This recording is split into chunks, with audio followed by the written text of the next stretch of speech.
There was no hurry whatsoever.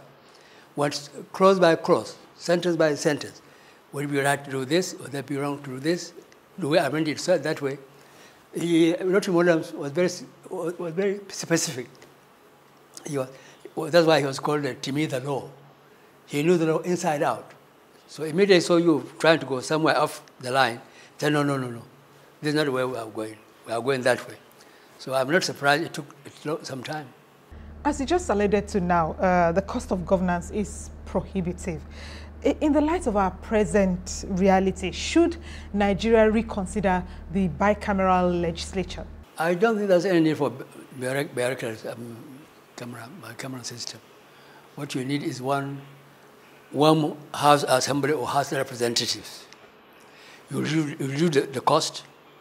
You become choosy in who you are nominating or appointing. And it'll be less expensive. I would rather we want back that the parliamentary system. It will be much cheaper, much cheaper, and much more workable.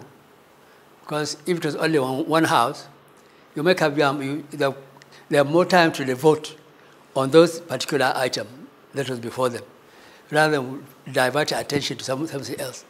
But whatever comes to you, sit down properly and give a lot of attention to it, and whatever is produced is bound to be much more long-term than something that is short.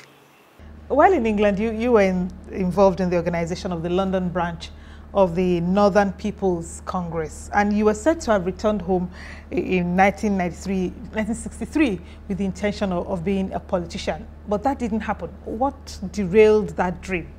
I was interested in politics in my student days, when there was the NCNC UK branch, the Action Group UK branch. Then we had to establish our own Northern People's Congress.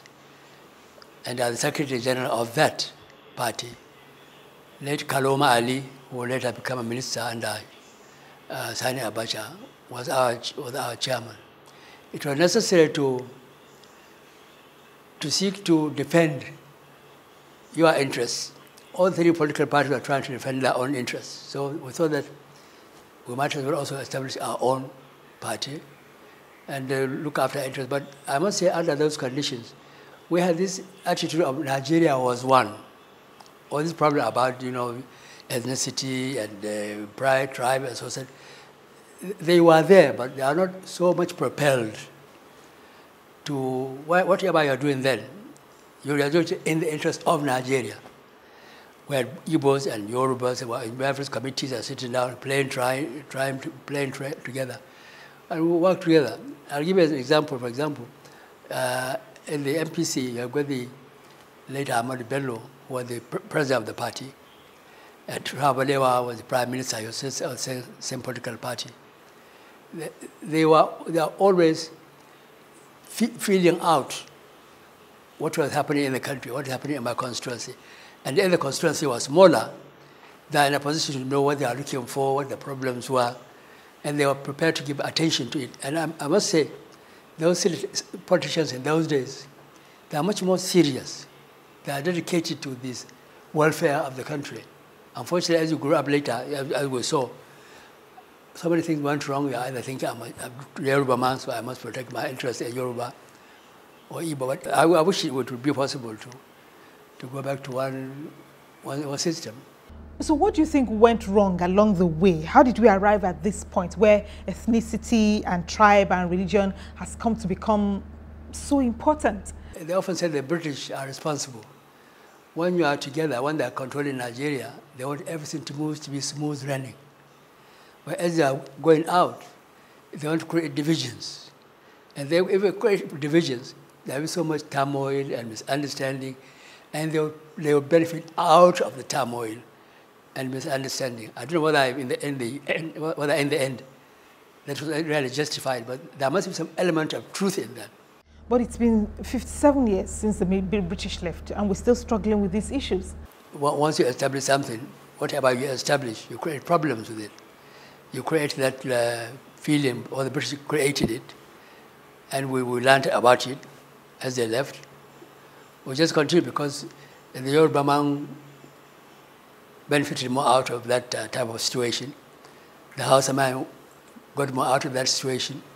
So if the Yoruba could go and make noise and collect something for himself or for his tribe, why shouldn't the Hausaman do that? So unfortunately, once it was left by the British in that system of commotion and so, it was very difficult to get rid of it altogether. You were ambassador to South Africa soon after apartheid was abolished. So much has been said about Nigeria's role in that process. But can Nigeria expect perpetual gratitude from South Africa? No. There must have been something so wrong. Now, this attitude of, let us help them get out of their situation. We pumped everything to them.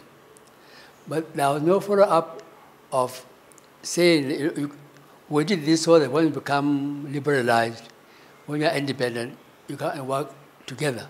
We gave so much, and it was just like, you're a boy, give me 100 naira today. You come back tomorrow, give him 200 naira. The following day, he wanted some more, and just continue giving in order to make him survive and hope that one day he would appreciate what you have done for them. But there's a bit of miscalculation, not only in South Africa, where we have a big market in Nigeria. No African country could ignore Nigerian big market. And that's why when I was ambassador in South Africa, I used to run the federal government of Nigeria. These South Africans, they will first come in to show gratitude to you for the assistance you gave them. But if they are here to thank you, they will not ignore the size of the market. And gradually, they'll start eating into that market. And that's exactly what happened. What we need now is a different attitude of not look at things from far away.